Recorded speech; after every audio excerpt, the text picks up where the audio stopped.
Bueno, muchas gracias, Diego, por invitarme a dar este seminario y gracias a todos por participar. No sé si me escuchan bien. Bueno, este, eh, bueno, la presentación, yo soy un mejorador de maíz.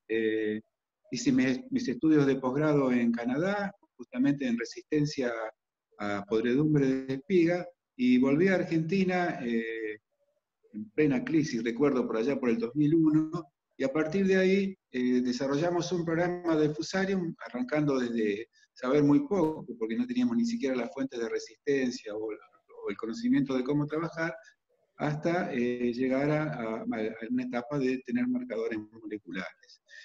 Bueno, lo que les voy a presentar es algún trabajo en equipo, pueden preguntar lo que quieran, no sé si voy a poder responder a todo lo que me pregunten. Invité a la gente del equipo a que participe, ahí vi que está Antonio Díaz Paleo, por algunas preguntas más específicas que les pueda interesar. Bueno, la consigna que nos dio Diego era, a ver si puedo,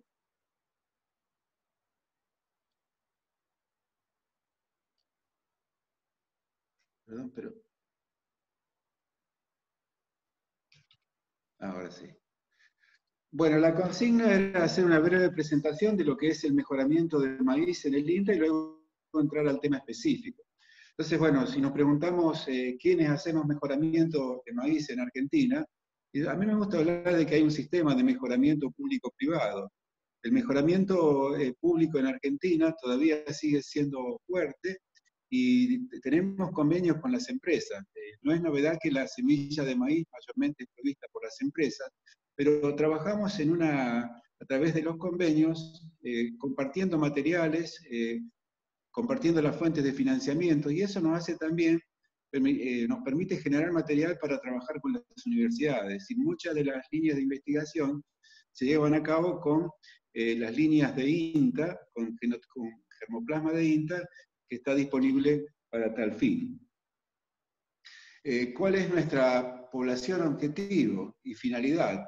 Bueno, yo creo que este es un punto importante y se puede abordar de distintas maneras, pero yo creo que hay dos grandes poblaciones objetivos.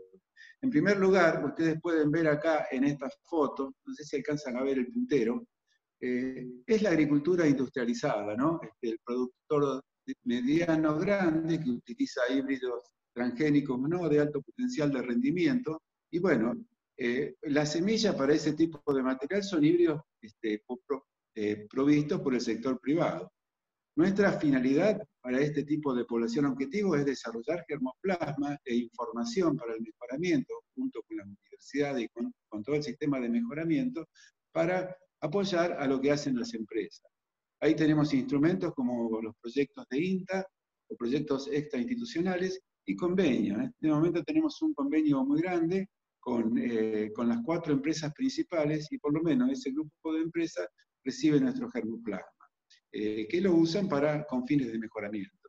Correspondería a este mapa de superficie, pueden ver el área maicera.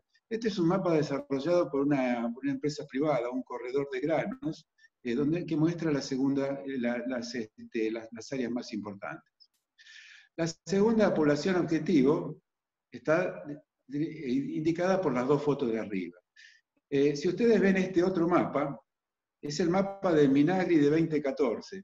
Bueno, van a ver que probablemente las zonas de mayor productividad coinciden, pero no son exactamente iguales. Hay regiones, por ejemplo, en el mapa de la izquierda dice que no hay maíz en corriente, prácticamente este mapa sí lo está diciendo.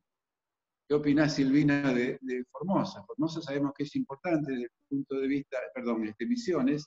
Eh, bueno, en definitiva, lo que está ocurriendo es que mientras el sector privado se concentra en lo que es la demanda más lucrativa, que es la que describí antes, existen sectores que generalmente están en zonas un poco más marginales, con cultivos de menor nivel de insumos, el ambiente es más limitante justamente por la marginalidad de las regiones, o el caso de la agricultura orgánica que no tiene suficiente cantidad de maíces no transgénicos, o calidades diferenciadas de grano, que en este momento, bueno, se están produciendo maíces pisingallos y maíces splint, pero existen otras calidades que no se están usando probablemente porque no hay disponibles materiales para realizar nuevos emprendimientos.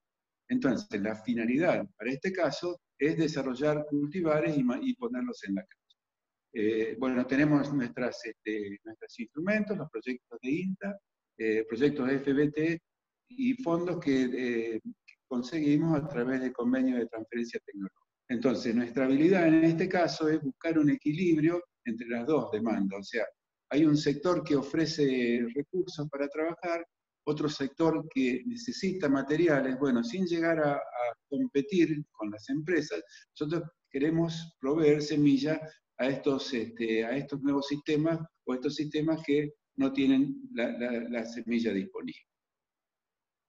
Bueno, ¿qué fortalezas y debilidades tenemos en el INTA para hacer mejoramientos? Todos trabajamos sobre esta fórmula que está a la derecha, donde, bueno, en maíz trabajar sobre el denominador, sobre el numerador, perdón, es bastante fácil porque hay mucho conocimiento, hay mucha información en biología molecular, hay métodos de selección, que si uno tiene los recursos suficientes, puede aumentar este numerador. El denominador es la cantidad de ciclos por año. Bueno, también hay metodologías como los haploides duplicados, generaciones de invierno, que estamos trabajando para tratar de mejorarlo o de acelerar el avance genético. Entonces, yo creo que no vamos a llegar a un nivel demasiado profundo con esto, pero yo creo que el INTA tiene muchas fortalezas tanto en maíz como en otros cultivos, porque tenemos muchas capacidades instaladas. Tenemos varios centros de mejoramiento de maíz, tenemos 2 fuertes en Pergamino y en Tucumán, pero también están los del Colorado, hay Silvina Fariza en Cerro Azul, tiene un equipo importante, podemos trabajar en tropicales por templados en Manfredi, tenemos capacidades en nuestros laboratorios, redes de evaluación que ya están instaladas con capacidad de hacer evaluaciones, los equipos de extensión que no solamente pueden hacer la transferencia de los cultivares, sino también trabajar en la captación de nueva demanda.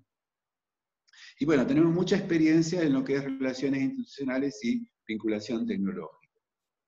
Creo que estamos en condiciones de tener impacto. Ahora, si lo miramos desde el punto de vista de las debilidades, y no las voy a nombrar a todas, pero la número 1 ha sido el desfinanciamiento. O sea, INTA históricamente, bueno, no solamente con mejoramiento, pero mejoramiento es un caso emblemático de un escaso nivel de financiamiento. Y la pregunta sería, ¿qué hubiese pasado si históricamente hubiésemos tenido un mayor nivel de recursos para hacer funcionar todas estas capacidades que tenemos? Bueno, entonces, ya entrando en la temática específica de la presentación, yo creo que cuando uno va a mejorar una variable, no lo puede hacer independientemente del resto de los parámetros en selección. Entonces, perdón, acá hice traté de poner un ejemplo de, bueno, uno hace selección por una serie de variables como rendimiento, estabilidad, estrés abiótico, y tiene una fracción dedicada a resistencia a enfermedades, y dentro de eso va a tener una fracción dedicada a podredumbre de espigas. O sea que la cantidad de recursos que le puede aplicar son limitados. Entonces, por eso en nuestro grupo pensamos en hacer un enfoque que es el que le voy a presentar ahora. Y es el siguiente, o sea, supongamos que tenemos una línea élite a mejorar o un material élite que tiene esta cantidad de enfermedad, o sea, la barra gris indica que es muy susceptible, y tenemos estos materiales que son un poco más resistentes, como el material resistente 1 y el resistente 2. Bueno, uno puede explicar esa resistencia a través de caracteres o componentes. Por ejemplo, este material resistente 1 tiene 2 caracteres que están ligados a marcadores moleculares.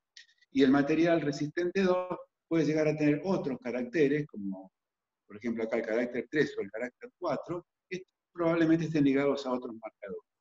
Si yo logro desarrollar toda esa información, puedo hacer cruzamientos inteligentes, es decir, cruzar materiales que tengan caracteres diferentes y los puedo seguir molecularmente para hacer la selección. Bueno, esa fue nuestra finalidad y es lo que voy a tratar de presentarles ahora. La presentación tiene una parte de lo que es la selección a campo, que es más o menos la mitad de la presentación, y después vamos a lo que es lo más específico de componentes y marcadores moleculares. Bueno, estas son las enfermedades sobre las cuales estamos trabajando, no voy a entrar muy en detalle, pero tenemos que tener cuidado con Fusarium, Giberella, Stenocarpera y Aspergillus. El problema es que producen micotoxinas. Bueno, estas micotoxinas son totalmente indeseables, tanto porque producen problemas en humanos, como las aflatoxinas que producen cáncer de hígado, o problemas en animales. O sea, lo que queremos es maíz con el menor contenido de micotoxinas posibles. Esto es lo que normalmente vemos en condiciones de campo, desde plantas asintomáticas, ataques moderados a leves o ataques más severos dependiendo del año. Bueno, si tenemos eso, considerando ese tipo de sintomatología, esta es la distribución de, en este caso, de fumonicina. Cómo aumenta el contenido de fumonicinas en función de la severidad del síntoma. Y vemos que hay una pendiente de regresión de 7.3. O sea que por cada incremento del porcentaje de espiga afectada, tengo 7 partes por millón más de fumonicina. Pero fíjense el nivel de dispersión que tienen los datos. Entonces, esa dispersión se puede modelar en base a curvas de probabilidad, como tenemos en este caso las espigas de 2, 7 y 18% del área afectada. Bueno, esta es la probabilidad de ocurrencia. O sea, lo que se ve es decir, que yo no puedo definir absolutamente el contenido de micotoxinas en función del nivel de severidad de síntomas. Eso depende del híbrido y depende de las condiciones ambientales. Lo que puedo definir es un marco de probabilidad. Conociendo estos valores, yo puedo ver que, por ejemplo,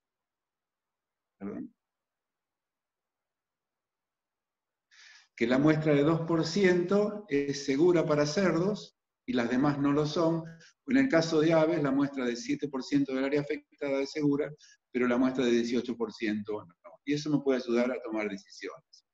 También es importante el impacto de estas enfermedades en el rendimiento.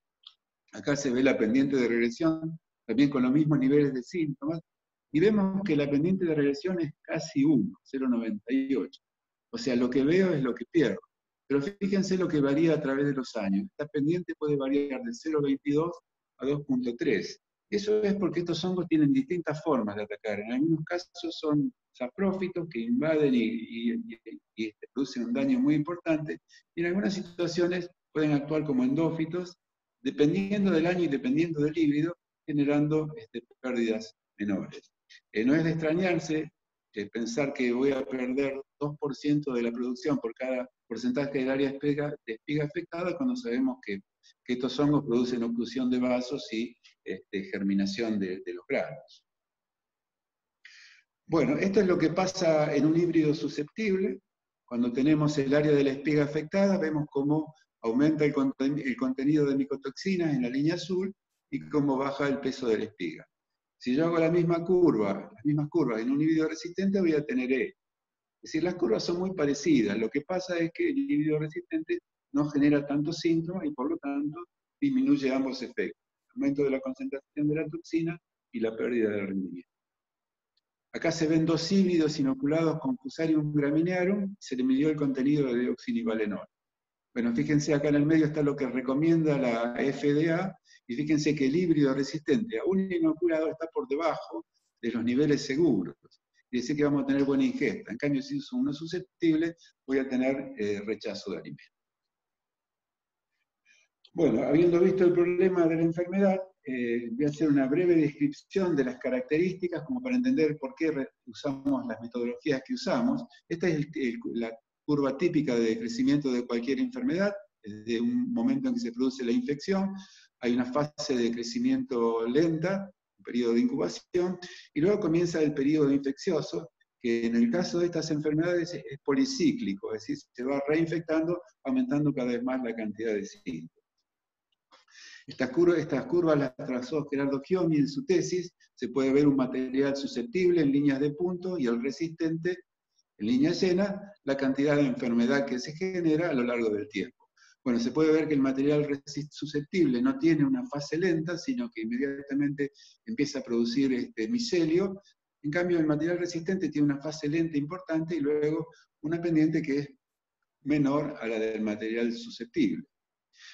Esa es la característica de la resistencia. Acá, bueno, tenemos que poner bien en claro que tenemos que hablar de resistencia, por eso se puede hablar de tolerancia. No, es un fenómeno de resistencia parcial. Está asociada a varios genes. Hay pocos genes con efectos mayores. Generalmente se trata de varios genes que tienen efecto mayormente aditivo. Y otro punto importante es que está determinada por el esporofito. ¿Qué significa eso? Es una enfermedad de grano y de espigas. Uno podría pensar que el polen podría tener algún efecto, pero no es así. O sea, los experimentos que se han hecho demuestran que independientemente del polinizador que se usa, el nivel de resistencia es determinado por la genética de la planta del esporofito, o sea, la planta exportadora.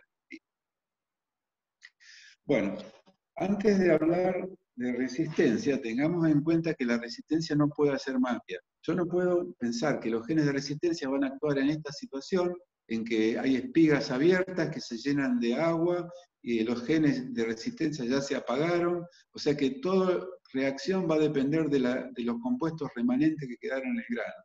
Esto no es admisible para un híbrido comercial. Tenemos que pensar en materiales que no se vuelquen, que tengan las chalas bien cerradas y sobre todo, y si es posible, que se vuelquen como lo hace este material. Esos son caracteres antes digamos, no están relacionados a la resistencia en sí, pero permiten escapar a la enfermedad. Entonces, en nuestro programa de mejoramiento, generalmente partimos de una fuente de resistencia que cruzamos por germoplasma élite o usamos dos materiales medianamente resistentes y por selección desarrollamos un cultivar mejorado con mayor resistencia.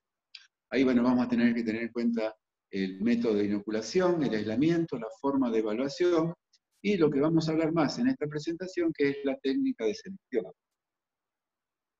Respecto a las fuentes de resistencia, para el caso de podredumbres de espiga, los bancos de germoplasma son una excelente fuente de variabilidad.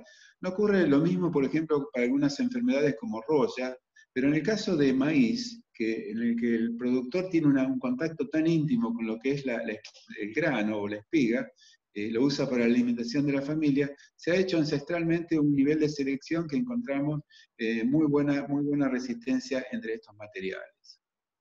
Este es el trabajo de la tesis de Juliana Iglesias. Ella aplicó los modelos de Dudley para identificar alelos diferentes a los disponibles.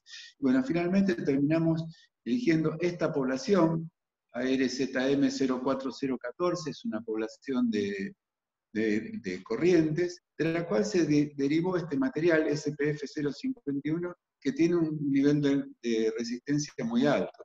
Fíjense acá los niveles de acumulación de cedralenona, de oxinivalenol y fumonicinas. La barrita roja corresponde a la población comparada con dos híbridos comerciales. O sea, tenemos muy buen nivel de resistencia en lo que es el banco de germoplasma. Cuando hacemos la selección, si uno pudiera lograr ambientes como el de esta foto, es decir, que tenemos alta presión de inóculo natural, trabajaría en condiciones de infección natural, pero no es el caso, las epifitias son esporádicas y conviene usar un método de inoculación. Debemos trabajar con un aislamiento adecuado, que por suerte para Fusarium no es el problema. Ahí la curva el gráfico de la izquierda está mostrando un estudio AMI hecho en Argentina y en Canadá, con materiales evaluados, los mismos materiales con aislamientos y ambientes de cada lugar. Y bueno, se ve que en el modelo AMI la mayoría de las poblaciones o materiales están cerca del eje 0, el punto 0, o sea que no hay interacción. Este es un trabajo de Cecilia Díaz, hecho a la derecha, ¿no? Hecho en Tucumán, donde muestra, bueno, que se inocularon con 4 especies de Fusarium, 3 híbridos comerciales. Bueno, se ve que hay poco efecto de la población, de la especie fúngica, y hay mucho efecto del híbrido. O sea que estamos hablando de una resistencia bien de tipo horizontal y amplia. Si tengo resistencia a uno de los hongos, voy a tener resistencia a los demás. Este es un estudio que hizo Juliana Iglesias en la zona de Pergamino.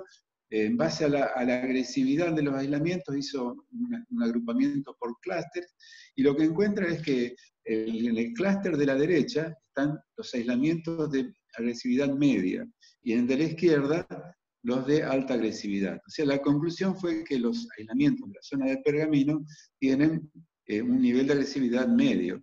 Entonces uno dice, bueno, podría seleccionar con aislamientos como P364, que es representativo de la región. Pero la pregunta es, ¿qué pasa si uso este, P319 a la izquierda? Ese es un aislamiento de Fusarium subglutinas que no produce fumonicinas y que es extremadamente agresivo. Bueno, trabajar con altos niveles de agresividad o materiales que son muy sintomáticos, aislamientos que son muy sintomáticos, tiene sus ventajas en selección.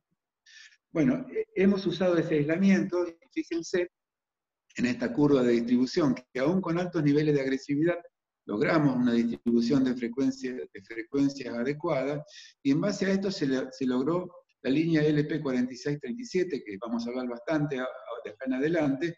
Es un material, fíjense, que no tiene prácticamente colonización sobre el grano, ni tiene daño en el endosperma comparado a testigos susceptibles, que está muy colonizado tanto en pericarpio como en endosperma, y fue seleccionado en base a este tipo de aislamientos altamente agresivos.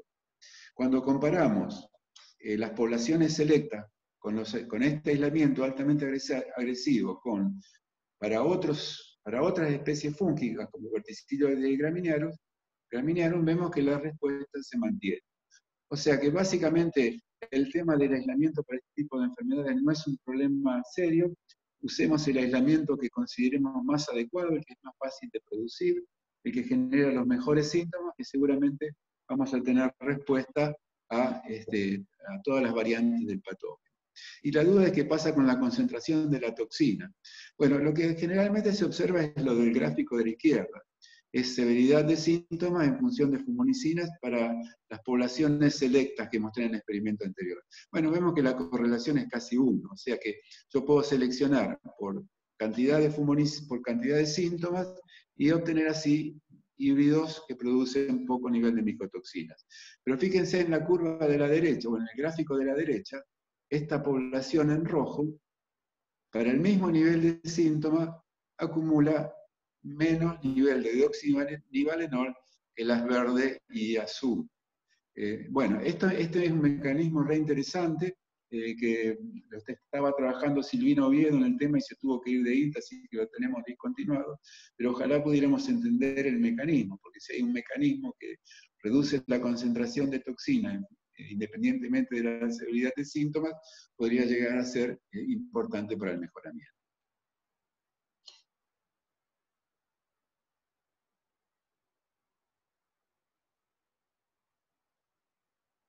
Me parece que metí la pata, che.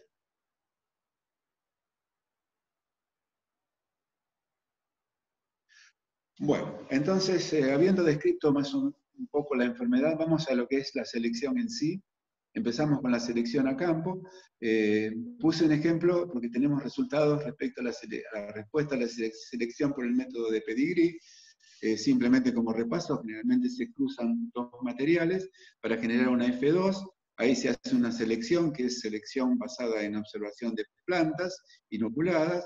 Luego se generan familias, de las cuales es posible seleccionar entre familias, es decir, selección en base a la media de la parcela, o una selección dentro de la parcela. Y así voy generando los materiales hasta llegar a líneas estabilizadas, conservando la información de los pedigrees. Estos son los resultados en 4 poblaciones. Bueno, fíjense, ¿qué pasó en la F2? La ganancia genética en las 4 poblaciones, en la F2, fue no significativa. Recuerden que la selección en F2 está basada en plantas, y miren el nivel de heredabilidad es inferior a 0,2 en las 4 poblaciones, de modo que lo más probable es que no haya habido respuesta en esta generación porque no hay heredabilidad. Después, la selección dentro de familias, que también es una selección basada en plantas, tampoco fue no significativa. En cambio, la selección entre familias, ahí sí, ahí tenemos respuestas, salvo en una población. O sea, la primera conclusión de la selección por Pedigree pareciera indicar que no hay que tener en cuenta la variabilidad entre plantas, sino la variabilidad entre parcelas, que es un promedio de varias plantas. Y eso es bastante razonable pensando el tipo de carácter, o sea, carácter aditivo controlado por varios genes. Si uno mira la evolución en este gráfico de la izquierda, de la variabilidad o la variancia entre líneas, a medida que aumenta la generación de endocría, bueno, si no hubiera selección, lo que se esperaría es una curva como la punteada, o sea, que la variancia va incrementando a través de las generaciones debido a que las líneas se hacen más diferentes. ¿Por qué se hacen más diferentes? Porque, bueno, aumenta la homocigosis y por lo tanto aumentan las diferencias de aditividad. Si aplico selección, va a pasar lo de la curva llena, es decir, la variabilidad cae porque me estoy quedando justamente con los genotipos resistentes. Bueno, acá en la figura del medio puse el ejemplo de una de las poblaciones, en las otras dos pasó exactamente lo mismo. Fíjense que en las generaciones tempranas, como S1 y S2, no hay respuesta a la selección, es decir, la barrita es positiva porque la S1 es más resistente que la generación, tiene, o sea, a ver, hay que verlo al revés, o sea, tiene menos cantidad de enfermedad. Y en la S3 o S4 aún tenemos menos enfermedad, o sea que hubo respuesta a la selección en S3 y S4, pero no en S1 y S2. Fíjense cómo incrementa la variabilidad hasta que la selección se vuelve efectiva y baja prácticamente a cero. Y en la población que no hubo respuesta, que es el gráfico de la derecha, bueno, fue justamente porque en estos experimentos se hacía una selección con una presión muy alta en la F2. De 200 plantas quedaban solamente 30, y lo que se hizo ahí es perder toda la variabilidad.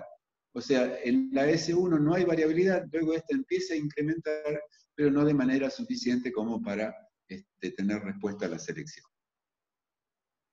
Entonces, del modelo original, este es el programa de mejoramiento de Agricultural and Agri-Food Canada, que era de este tipo, o sea, de una alta presión inicial de selección para llegar a S1 con solamente 30 plantas y después no tener materiales para seleccionar, lo recomendable es bajar la presión de selección inicial, inclusive se podría llegar a trabajar en bulk sin seleccionar, porque ahí vemos que no hay respuesta a la selección, no tenemos suficiente dispersión entre líneas, para luego tener suficiente material y lograr así una presión de selección alta cuando la variabilidad entre líneas es importante. Bueno, esto es simplemente como un detalle, hay que tener en cuenta la cantidad de plantas a inocular, no hace falta inocular todas las plantas de la parcela, eso es muy costoso, inoculando entre 6 y 7 plantas es suficiente. Esto lo paso rápido. Bueno, esto es lo que se logra con estos programas. Si uno compara estas líneas desarrolladas por el método de Pedigree con el testigo susceptible, y bueno, va a ver que hay un nivel de resistencia muy importante. Digo, ¿para qué necesito marcadores moleculares? Bueno, resulta que ninguna de estas líneas está en el mercado, porque si uno le pone presión de selección para lograr materiales resistentes, pero también tiene que incluirlo en todo el programa de mejoramiento, es decir, tiene que seleccionar para los otros caracteres. Es decir, si yo mejoraría por Pedigree solamente resistencia a Fusarium, y eso sería lo único que me pide el productor, estaríamos bien. Pero como tengo que seleccionar otros caracteres, necesito algún tipo de ayuda que me permita integrar esta selección dentro de todo el programa. Bueno, y ahora entonces vamos a cómo hacemos eso que planteé recién.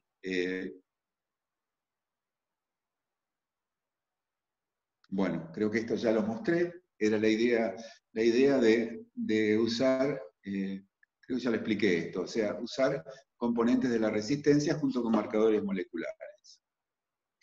Bueno, cuando hablamos de componentes o caracteres de resistencia a podredumbre de espigas, acá tenemos a la izquierda de qué depende la colonización, y bueno, depende del tipo de tejido. Por ejemplo, el hongo no puede pasar por el pericarpio intacto, pero sí puede entrar al tejido del estigma intacto y de ahí llegar al grano. El nivel de senescencia, cuando entran en la fase necrotrófica, cuanto más senescente el cultivo, es más fácil de que ingrese a la planta. El estado fisiológico, las plantas estresadas tienden a ser susceptibles. bueno, las barreras mecánicas. El pericarpio, por ejemplo, es una importante barrera mecánica que impide el ingreso del hongo. La presencia de algún tipo de daño, por ejemplo, daños de insectos o daños de pájaros, y la composición química. Ahí tenemos una batería de compuestos que podemos estudiar y utilizar para desarrollar resistencia. Y acá a la derecha lo que escribí es, lo que voy a mostrar ahora son los estudios que se hicieron sobre este tipo de mecanismos. Básicamente lo que uno puede hacer es observar aspectos morfológicos y fisiológicos, puede comparar rangos de variabilidad en el hospedante y entonces compara el nivel de severidad de síntomas con la expresión de los caracteres y llega a conclusiones. También se puede trabajar alterando la integridad estructural de los tejidos. Ahí vemos la importancia de la naturaleza mecánica de la resistencia. Y eso nos va a llevar a hacer mapeos de QTLs, y en algunos casos es necesario desarrollar líneas isogénicas cuando las poblaciones son demasiado variables, o las fuentes de resistencia. Bueno, lo que le voy a mostrar entonces es el resultado de estudio de numerosos materiales. Fueron un rango aproximadamente de 20 materiales con diferente nivel de resistencia, pero para simplificar me voy a concentrar solamente en la línea L4674 como susceptible, 4637 como resistente, y SPF 051 también como resistente. O sea que cuando vean un análisis de componentes principales, está hecho en base a un grupo de materiales, pero solamente se dejaron estos tres para simplificar la interpretación. Bueno, los mecanismos de resistencia que tenemos que estudiar dependen de las vías de ingreso, y hay dos que son fundamentales, es vía estigma y vía granos. Hay una tercera, pero digamos más relevante. Tenemos que concentrarnos en estas dos, vía estigma y vía granos. Acá se ve a la izquierda qué sucede con la inoculación vía estigmas. O sea, vemos que hay un incremento a medida que pasan los días desde la polinización y luego empieza a bajar. O sea que necesitamos tener resistencia justamente en esta ventana en que el hongo puede entrar a la planta. Y esto es lo mismo, pero resistencia vía grano. Generalmente en el maíz tenemos protección con los eventos BT, pero cuando no los tenemos que tener en cuenta este tipo de ventana que es muy amplia para el caso de grano, y necesitamos mecanismos que estén presentes durante todo ese periodo. Entonces, ¿qué es lo que vimos vía estigma? Inoculación vía estigma. Bueno, fíjense, dijimos que el hongo puede penetrar al estigma y llegar al grano, es decir, tiene la habilidad de colonizar el estigma, crecer por él mismo y llegar al grano. Estos son los tres materiales sobre los que estamos trabajando. Fíjense, SPF 051, estas son espigas de 4 días. A los 4 días abortó todos los estigmas, o sea que ya no tiene posibilidad del hongo de llegar al grano. 4674 y 4637 todavía los tienen pegados todavía no produjeron la tasa de aborto. O sea, 4637 tiene buen comportamiento, pero no se debe a este mecanismo. Este, por supuesto, no es un mecanismo de resistencia, es un mecanismo de escape, pero se puede heredar y es posible hacer selección por este carácter. Bueno, lo mismo presentado en gráficos, en números. Bueno, ¿qué pasa con la naturaleza química de los estigmas? Lo que estudiamos en más profundidad son compuestos volátiles. Ahí se ve, son los trabajos de Carolina Fogel. Se puede ver una caja de Petri en la cual en la parte superior está creciendo el hongo, y en la parte de abajo se pone el tejido, en este caso estigma, que está produciendo compuestos volátiles y debería alterar el crecimiento fúngico. Bueno, esto es lo que se vio en estos tres materiales. Acá se ve la cantidad de crecimiento en la caja de Petri del hongo, Fusarium verticilioides. 100 es el testigo sin sustancias, sin estigmas, produciendo volátiles. Y bueno, se puede ver como 4674, el 4674 el crecimiento, recuerden que este es un material susceptible, el crecimiento es mayor al del testigo. Y en SPF 051 tenemos que se produce un fenómeno de inhibición. O sea, esto no es menor decir que el hongo está mejor dicho, el tejido de la planta está promoviendo el crecimiento fúngico. En SPF 051 lo está inhibiendo. Eso es lo que vamos a ver ahora, y bueno, en el caso de 4637 es intermedio. Estos compuestos volátiles derivan a través de la enzima lipoxigenasa, que oxigena a los ácidos grasos insaturados, generando este tipo de compuestos. Bueno, esto es un poquito confuso de explicar, pero hay dos grupos de lipoxigenasas, la del grupo 9 y la del grupo 13. La del grupo 9 justamente produce alcanos y alquenos de 9 carbonos, y son aquellos que producen la promoción del crecimiento fúngico. Eso ya ha sido demostrado en otros patosistemas. Y por otro lado está la LOX13, que produce otros tipos de volátiles que tienen un efecto inhibitorio en el crecimiento fúngico. Entonces, lo que se está comparando en este gráfico es un trabajo de Carolina Vogel, la expresión génica de 4637 en relación a 4674, o sea, resistente sobre susceptible, los genes de estas enzimas lipoxigenasas. Bueno, estas barras verde y violeta son los LOX13, así que producen compuestos de inhibición. Fíjense que están sobreexpresadas en la línea resistente. Por otro lado, estas enzimas que se ve acá la barra chiquita, es la LOX4, LOX5 y LOX10, bueno, están más expresadas en la línea susceptible. Estos son los grupos de enzimas que producen los compuestos de 9 carbonos que están produciendo promoción del crecimiento fúngico. Bueno, vamos al grano. Entonces la capa de ceras es importante. Estos son trabajos de Diego Sampietro, donde demuestra claramente que si uno remueve la capa de ceras, son experimentos in vitro, se inocularon y se midió la cantidad de fumonicinas. O sea, este es digamos, a la izquierda, oscuro, es la cantidad de fumonicinas sin remover las ceras, y a la derecha removiendo. Bueno, eso es obvio que es una barrera física, y por lo tanto si yo saco la cera, tengo mayor cantidad de fumonicinas.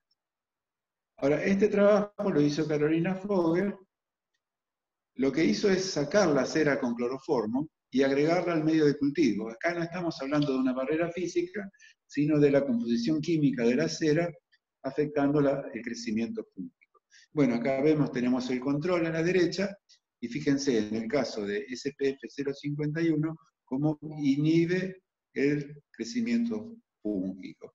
O sea que la capa de ceras es importante, no solamente como barrera física, sino también como por su composición química está alterando el crecimiento del hongo.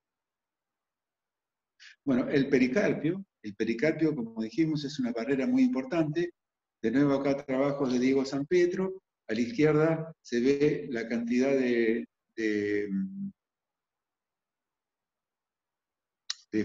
la concentración de fumonicinas en las barras negras, y el grano entero, y a la derecha la barra blanca corresponde al grano alterado, es decir, que se le dañó el pericarpio. Bueno, evidentemente los tres materiales acumulan más fumonicinas cuando altero el pericarpio, o sea que el pericarpio está impidiendo el ingreso del hongo.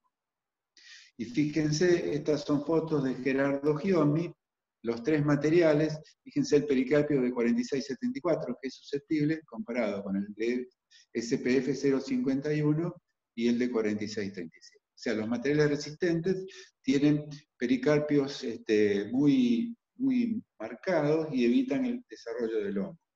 A veces uno se pregunta cómo es que funciona esto, ¿no? Porque los hongos tienen una capacidad, sobre todo Fusarium verticiloides, tiene capacidad de crecer sistémicamente. O sea, uno podría pensar que puede entrar por el pedúnculo del grano, puede entrar por la inserción del grano y generar la infección. Pero cuando entran en la fase saprofítica pueden pasar de grano a grano. Entonces, probablemente ahí tener un pericarpio grueso sea importante, y de ahí la importancia de este carácter. Bueno, también la composición química del pericarpio es importante. Ahí en el pericarpio tenemos fenilpropanoides que tienen dos efectos. Uno, en el caso de los ferulatos, por ejemplo, tienen efecto fungistático o fungicida. Entonces, tener alta concentración de ferulatos me puede llegar a inhibir el desarrollo fúngico. Y por otro lado, estos ferulatos forman dímeros que fortalecen a la estructura de la pared celular, haciéndola más fuerte. Entonces, fíjense que los materiales resistentes, y eso se da en todo el rango observado, no solamente en estos tres, los materiales resistentes como SPF 051 y 4637 tienen mayor contenido de fenilpropanoides que los materiales susceptibles.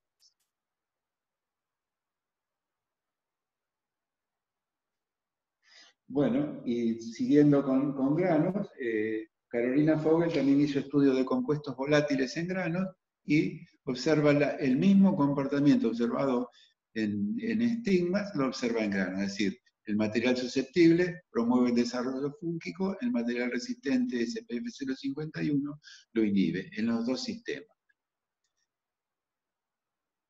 Bueno, la cantidad de volátiles que produce el grano es realmente importante, y tanto como el estigma. Entonces, lo que hizo Carolina es un estudio multivariado para tratar de entender toda esta variabilidad y cómo afecta sobre el crecimiento fúngico. Entonces, voy a ir despacito para explicar de qué se trata este gráfico. Es un análisis de componentes principales. Lo que ustedes ven en azul son algunos de los genotipos que se incluyeron, no son todos. Acá estos puntos verdes corresponden a la resistencia a campo de los materiales, o sea, enfermedad a campo.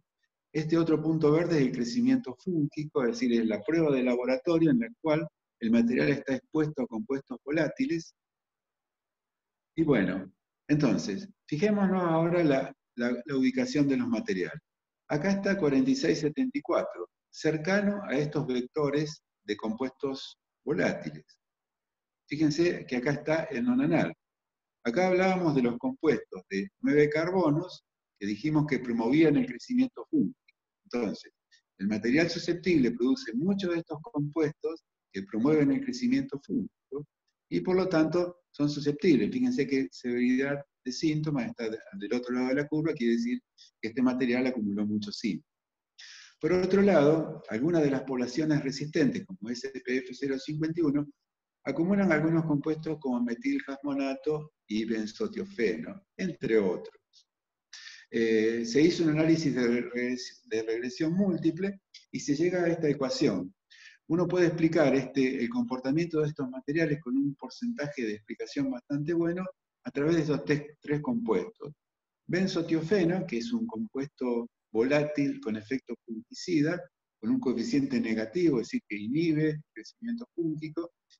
Metilhasmonato, sabemos que el metilhasmonato es un compuesto que activa mecanismos de resistencia, también con un coeficiente negativo, y nonanal. Nonanal como representativo de los alcanos y alquenos de 9 carbonos que promueven el crecimiento fúngico. Bueno, todo bien, pero a ver, ¿por qué está metilhasmonato? Lo que se sabe hasta ahora es que la resistencia a fusarium es mayormente de tipo constitutiva. Es decir, que está ya preexpresada en el mecanismo y no depende de la reacción del hongo. Pero lo que estamos sabiendo acá es que cuando se inocula, hay una mayor expresión de metilhasmonato, así que probablemente eso de si es constitutivo o es de reacción habría que revisar.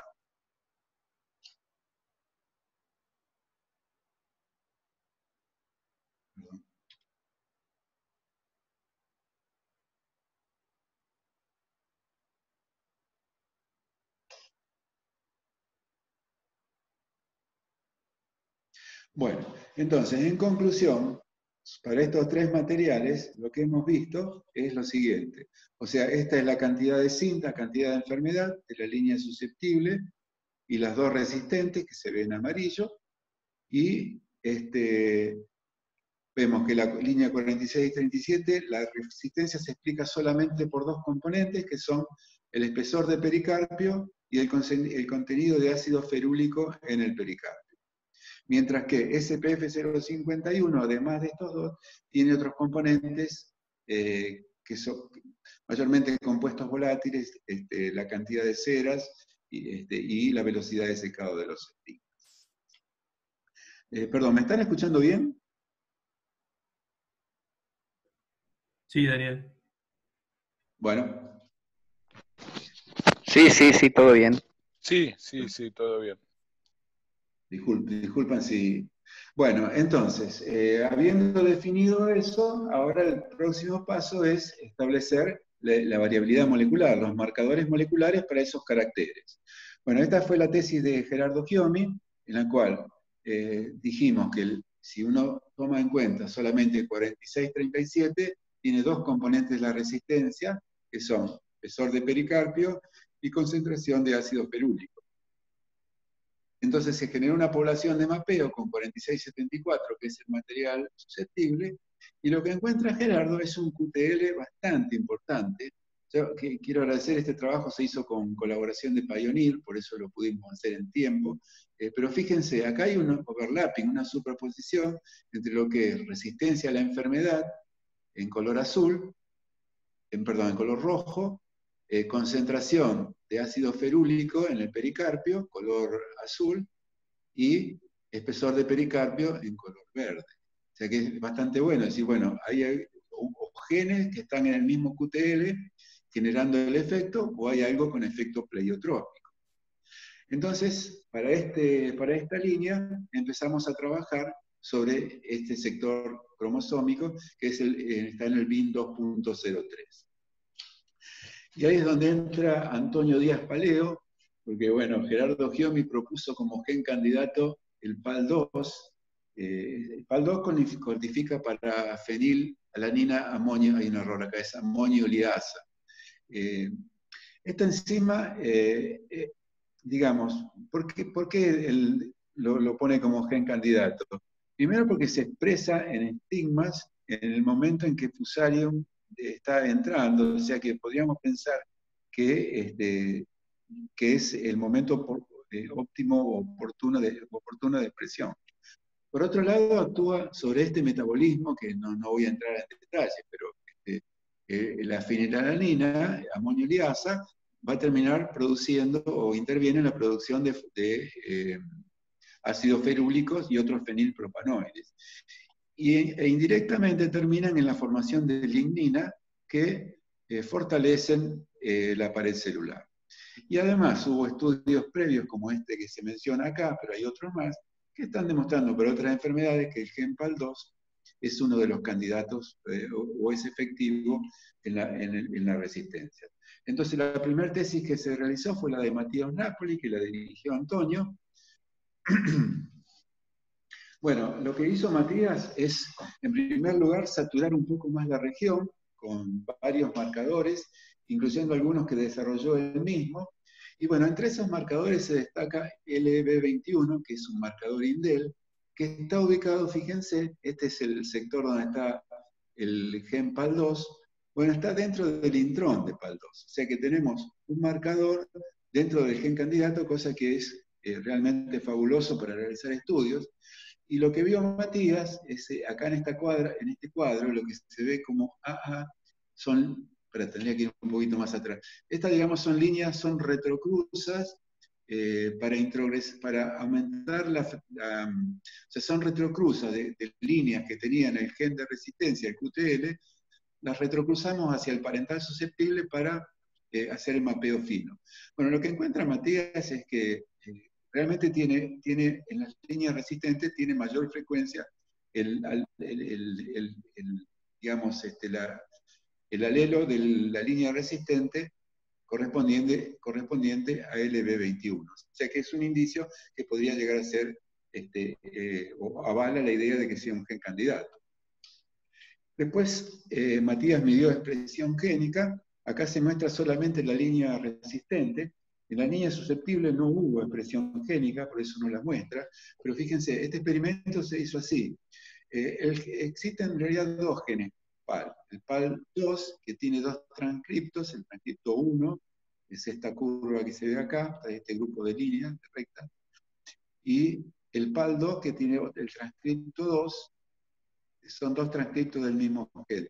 Dentro del mismo sector está el PAL6, que es otro gen que también produce la fenilalanina amonio-liasa. Bueno, lo que encuentra Matías es una sobreexpresión en la línea resistente del gen PAL2. ¿En qué momento? Justamente 2 días después de la inoculación, que es el momento en que se está produciendo la infección al hongo. Luego, en el día siguiente baja y finalmente baja un poco más. O sea que estos datos también dan aval, o no rechazan la hipótesis de que PAL2 puede ser el gen candidato.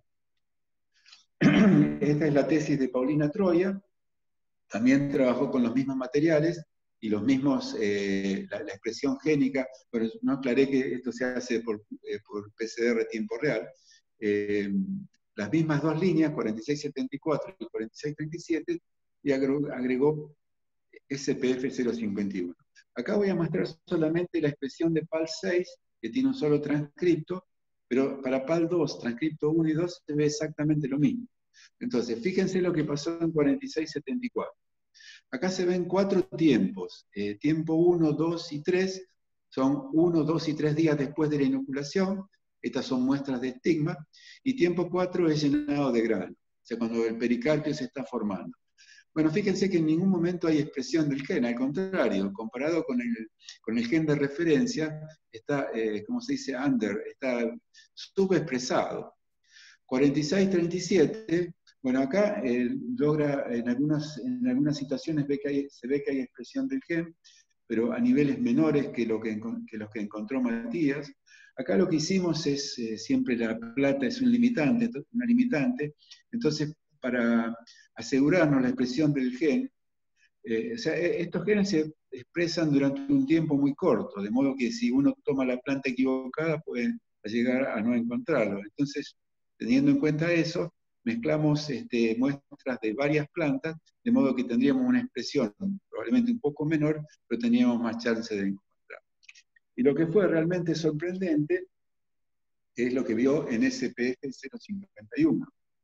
Fíjense, en el tiempo 2, la línea blanca corresponde al tratamiento no inoculado, la gris al inoculado con agua, y la gris oscura al inoculado con fusarium. Bueno, vemos que hay un incremento de la expresión cuando se inocula con agua, mecanismo de reacción al estrés, pero fíjense el incremento que se produce cuando inocula con fusarium. Y acá de nuevo la confusión. Todos teníamos pensado que los caracteres de la resistencia a fusarium es un carácter constitutivo y no de reacción. Bueno, este resultado está mostrando aparentemente algo diferente. Y otra cosa sorprendente es cómo al día siguiente, o sea, al día 3, el gen se dejó de expresar casi absolutamente. Bueno, de nuevo, estos datos están fortaleciendo la idea que PAL2 es un gen candidato para la resistencia a fusarium, por lo menos en estos materiales. Bueno, ahora voy a pasar a otro grupo de experimentos, ya vamos terminando. Ustedes saben que para que un QTL pueda ser usado hay que validarlo en otras líneas.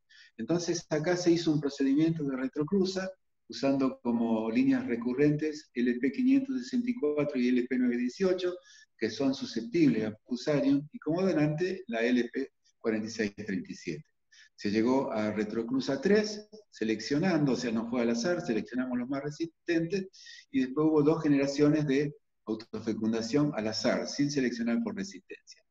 Bueno, esto es lo que logramos. Acá no hay efecto de QTL, simplemente acá no se usó ayuda molecular, así que simplemente la introgresión por selección visual. Se ve LP4637, perdón, esto es resistencia a Fusarium graminearum y resistencia a verticiloides. Bueno, se ve como 4637 muestra escasos síntomas de ambos patógenos, y acá están las 2 líneas recurrentes, LP918 y el EP564. Bueno, ven que por la retrocruza se han generado un buen nivel de dispersión con líneas que son bastante resistentes. Bueno, esto es lo que es la tesis de Germán Ábalos. Acá tenemos la distribución de frecuencia para Fusarium graminearum. Fíjense cómo acá aparece el testigo susceptible, la línea resistente, LP564, que tiene un comportamiento intermedio, y cómo aparecen varias líneas resistentes para esta población, LP47 por 564. Bueno, entonces ahora tratamos de relacionar esta variabilidad que la observamos en otro juego de líneas, o sea, ya no estamos hablando de la población de mapeo, sino que estas son progenies derivadas de 564 por 4637. Esta es la tesis de Maylen Hirsch. Y bueno, acá también tenemos un gráfico de componentes principales que se construyó de la siguiente manera. Hay tres variables: la severidad de síntomas de Fusarium graminearum, Fusarium verticilloides, en experimentos inoculados a campo. Acá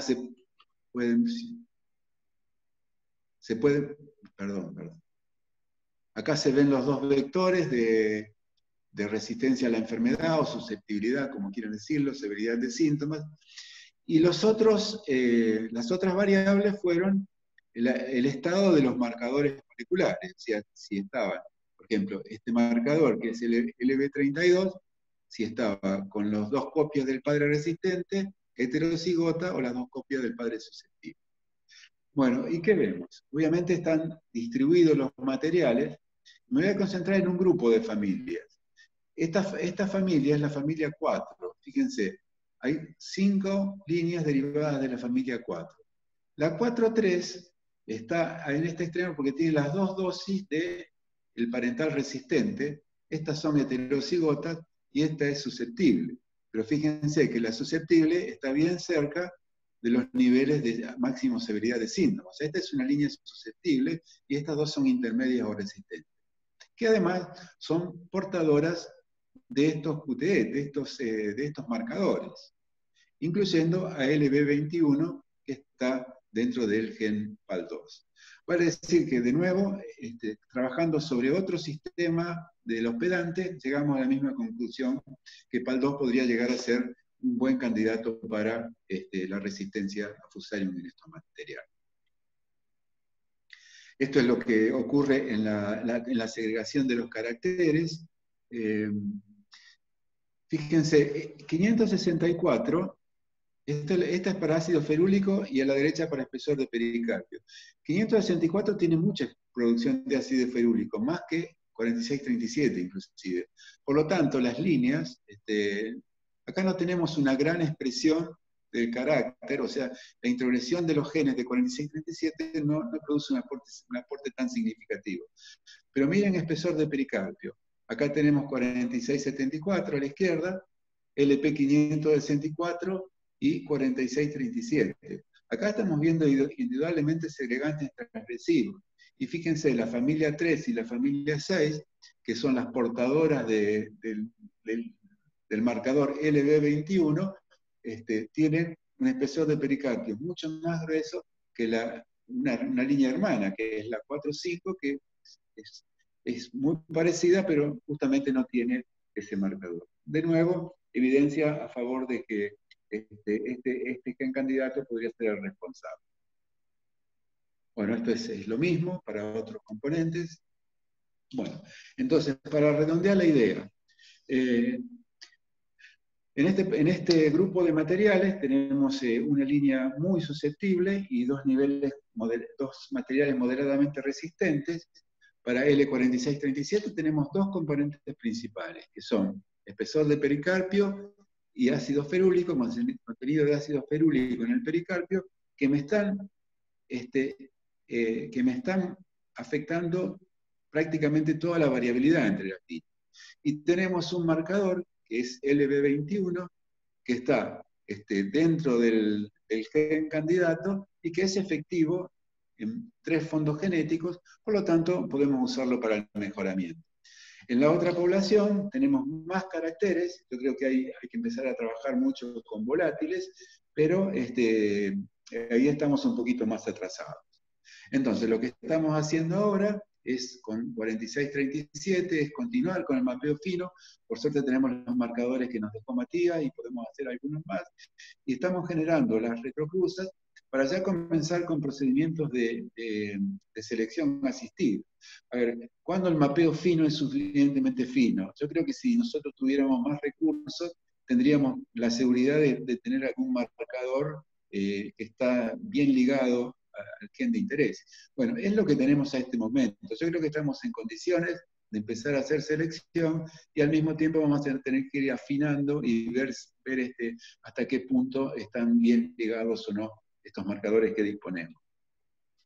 Con respecto a la otra población, SPF 051, bueno, yo creo que acá este material es muy importante y vamos a sacar muchos beneficios para el maíz, porque tiene muchos mecanismos que son importantes. El problema es que acá hay que generar isolíneas. La población es extremadamente variable, ya intentamos hacer marcadores moleculares con Pioneer y no nos fue bien, así que bueno, ya tenemos generada la generación retrocruza 4, autofecundo 2, para a partir de ahí generar marcadores moleculares y tratar de discernir la información. Bueno, gracias a todos por la atención, espero no haya sido muy largo, y bueno, si hay preguntas, con gusto las trataremos de contestar. Muchísimas gracias, Daniel. Excelente la presentación. Bueno, ahí ya veo que están escribiendo en el chat. Si quieren abrir los micrófonos, las cámaras, podemos charlar un poco si tienen preguntas para hacer. A ver.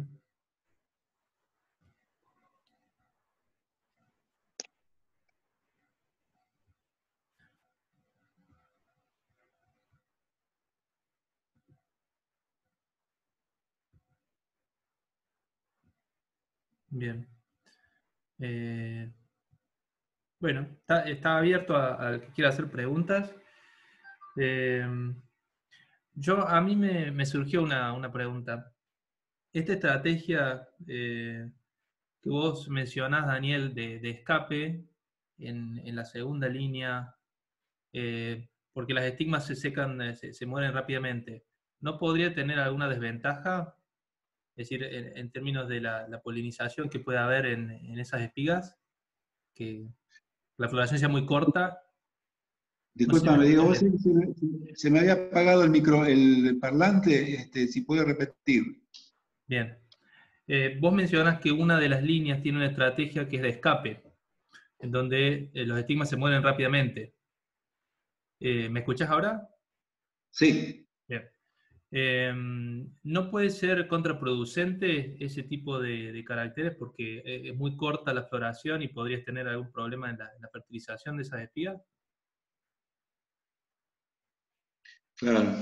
No creo, porque digamos, ahí lo que está pasando es que se acelera todo el proceso. Es un material que se poliniza y el polen crece tan rápido que produce el aborto del estigma. O sea, el aborto se produce luego de la fecundación. Entonces, bueno, yo no lo tengo medido, pero uno supondría que es velocidad de crecimiento del tubo polínico.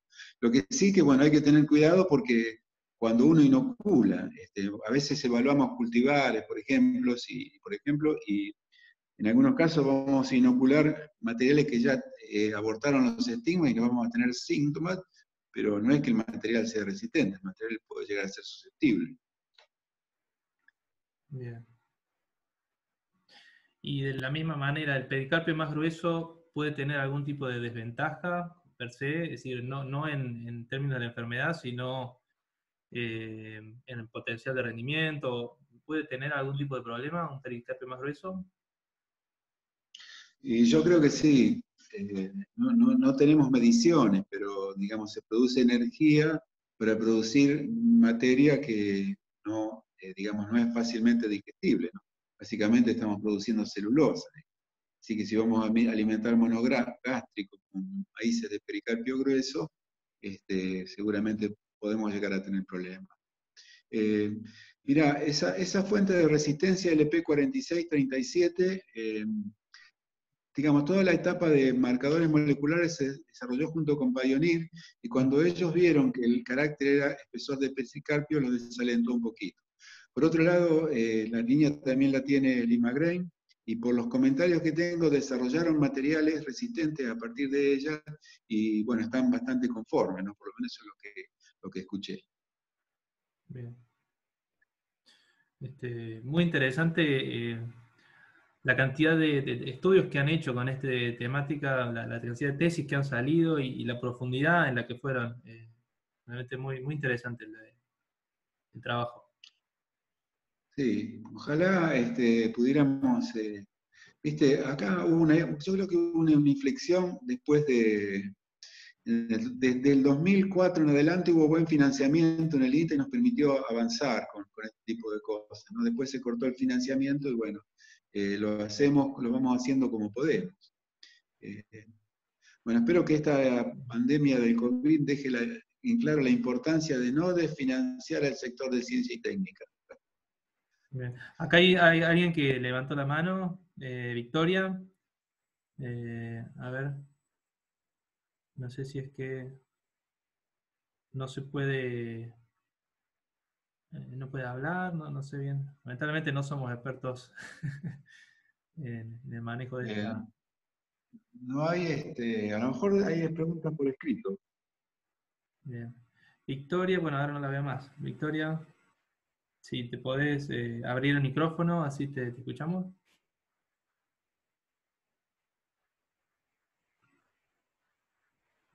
Bueno, ahora no la encuentro. Lo tendría que abrir ella. Sí. A ver.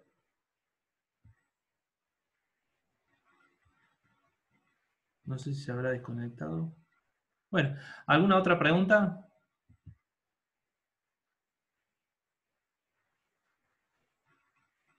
Hay un comentario de Walter. Me parece importante el tema. Nosotros el año pasado tuvimos un fuerte ataque, las espigas maduraban hacia arriba. Sí, ahí digamos, en la región norte es importante, sobre todo cuando siembran maíces templados. ¿Viste? Se la juegan a sembrar maíces templados de alto potencial y el año en que ocurre una epifitia, bueno, te llaman que tienen 20% de la espiga afectada y la semana que viene tienen 40 y así, y realmente las pérdidas son importantes.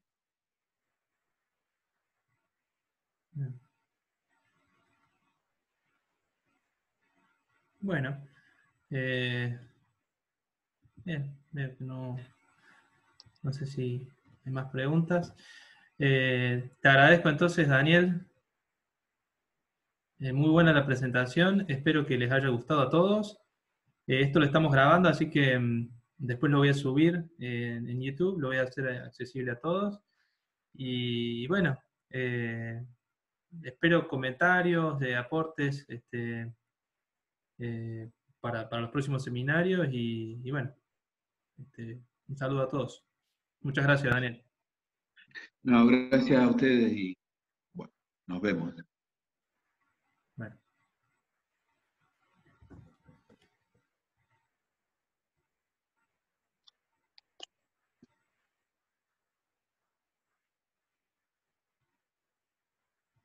Se está conectando más gente. Bueno, a ver, vamos a